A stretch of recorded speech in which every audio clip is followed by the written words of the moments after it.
Ketika ada pilihan pemenang karya arsitektural istana negara di calon ibu kota baru diumumkan, saya ilfil. Maaf ya, asli saya hilang feeling. Ilfil bukan pematung atau perupa yang karyanya luar biasa tersebut yang membuat saya ilfil, namun lebih karena keilmuan arsitektural ruang, bangunan tata kota yang bablas gak berkarakter itu yang saya lebih melihatnya tidak keren. Mungkin ilmu saya rendah, jauh lebih rendah dari si pemilih yang memenangkan karya perupa legendaris tersebut. Tapi dalam hati saya berkata, toh nanti kalau Newmind menjabat, ibu kota baru nggak akan jadi kenyataan dan pindah ke Penajam tersebut. Terlalu mahal, tidak efisien, pemborosan, dan tidak berdampak dalam ekonomi makro dan mikro memindahkan pusat pemerintahan ke daerah baru yang virgin tersebut. Saking perawannya, sampai-sampai nggak ada sejarah napak tilas wilayah tersebut yang pas untuk storytelling ke anak cucu akan rencana ke depan pantas ibu kota pusat pemerintahan itu berada di lokasi Penajam tersebut. Kalaupun ada, perlu jangka yang sangat panjang. Bahkan banyak pengamat pertahanan yang berkomentar bahwa lokasi tersebut tidak memiliki kelayakan untuk dibuat ibu kota negara superpower. Menggeser pusat pemerintahan ke arah wilayah yang defenseless atau sulit dijaga karena banyak infrastruktur pertahanan dan keamanan yang belum siap, membuat berbahaya ibu kota berada di lokasi tersebut. Jadi pastinya karya arsitektural tadi nggak akan dilanjutkan oleh Newmind kalau nanti berkuasa. Bener deh, kalau hanya membangun komplek perkantoran mungkin desain tadi masuk. Namun membangun ibu kota, masa kayak membangun kota Alam Sutra, Serpong, BSD, Pantai Dakapuk,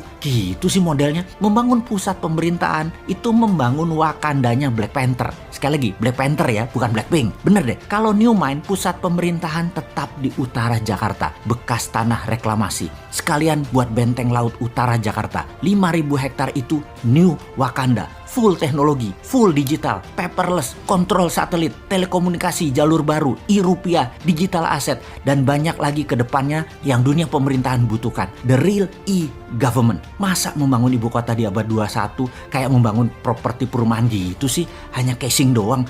Malu-maluin aja nih bernegara kalau begini. Kembali ke lokasi Penajam. Apa yang kita lakukan oleh Newmind? Tetap dibangun dan pasti dibangun oleh Newmind, namun dijadikan seperti kota Seattle. Penajam akan jadi Seattle-nya Indonesia, yaitu pusat perekonomian high-tech. Kalau sahabat ke kota Seattle di Amerika, kota ini benar-benar by design. Pusat teknologi seperti Boeing, Starbucks, dan banyak lagi infrastruktur ekonomi mendukung kota tersebut. Strategi ibu kota ke Penajam jauh dibandingkan dengan strategi membangun kota Seattle. Nggak sedetail Seattle. Jadi nggak usah dilanjutin deh Penajam. Sementara Seattle tuh hanya kota loh, bukan pusat pemerintahan sebuah negara besar. Lalu Newmind bagaimana rencana untuk Penajam, tengahnya Indonesia itu? Pertama, membangun pelabuhan laut dan bandara dengan 3 airstrip. Besarnya bandara tersebut adalah untuk 100 juta kapasitas penumpang per tahun. Kemudian swasta besar dunia dikasih fasilitas untuk membangun di sana tanpa pajak selama 25 tahun. Beri tax holiday di sana. Yakin pasti Disneyland akan membangun di sana. Universal Studio akan bangun di sana. Bangun pusat hiburan dan MICE di sana. Pusat kesehatan seperti di Penang, Malaysia dibangun di sana. Pusat kesehatan yang murah, efisien, dan dokter serta semua sarana kesehatan terbaik ada di sana. Semua warga tinggal di sana selama 10 tahun tidak bayar pajak di kota baru Penajam. Bisnis tidak bayar pajak selama 10 tahun. Apapun mulai dari yang kecil-kecil hingga pabrik mobil, pesawat terbang, pabrik kapal laut, dan lain sebagainya free tax.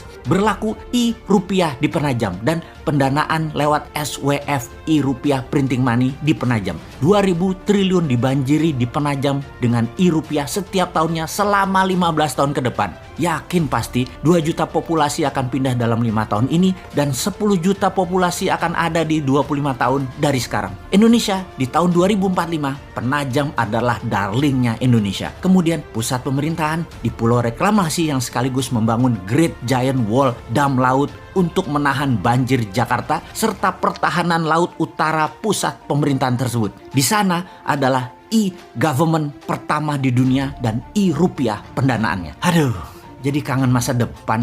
2024 kok masih jauh ya.